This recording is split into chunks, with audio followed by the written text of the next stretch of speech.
Ордо калаадагы номер 24 мектеп гимназиясында өспүрүм кыздарды папиллома вирусуна каршы эмдөө жигердүү жүрүүдө. Окуу жайда жалпысынан 355 кыз вакцина алат деп белгиленсе, анын 135 эмделген. Бул ишти баштаардан мурда окуучуларга, алардын ата-энелерине, мугалимдерге түшүндүрүү иштери жүргүзүлгөн. Анда халатчандар аялдар чалдыккан залалдуу шишик тууралуу айтып беришкен. Обычные побочные эффекты. Учурда кыздарды эмдөөдө кандайдыр бир терс натыйжалар байкалган жок. Кээ биринде дене табы бир аз көтөрүлүп, же ийне сайылган жери шишиген көрүнүштөр гана болду.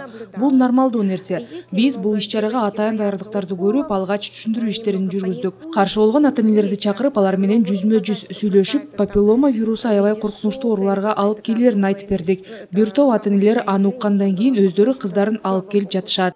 Белгилей кетсек, 14 ноябрдан тарта өлкөдө папиллома вирусуна каршы эмдөө башталды. Ал мектептердеги медициналык пункттарда акысыз жүргүзүлүүдө. АПФ вакцинасы 11, 12, 14 жаштагы кыздарга сайылат. Вакцина 6 айлык аралык менен 2ге бөлүнгөн. Адистер вакцина дүйнөнүн бир топ өнүккөн өлкөлөрүндө жигердүү колдонуларын жана ал натыйжалуу, коопсуз экенин белгилешүүдө. Кыздардын репродуктивдүү функциясына бул эч кандай таасирин бербейт.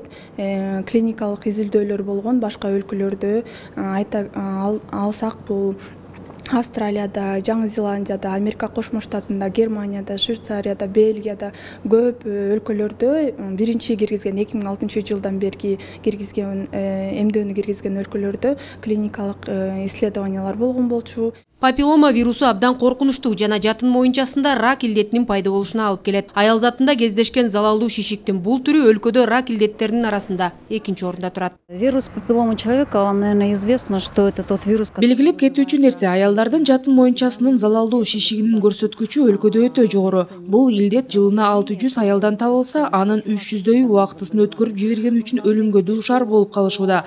Андыктан эмдөө аялдардын саламаттыгына кам көрүү жаатында мамлекет тарабынан жүргүзүлүп жаткан эң натыйжалуу иш-чара деп айта алабыз. Бул вакцинага абдан олуттуу мамиле жасоо зарыл. Эмдөөнүн биринчи дозасы жылдын аягына чейин жүргүзүлөт. Маалыматтарга караганда эмделе турган кыздардын саны 227 миңге чукул.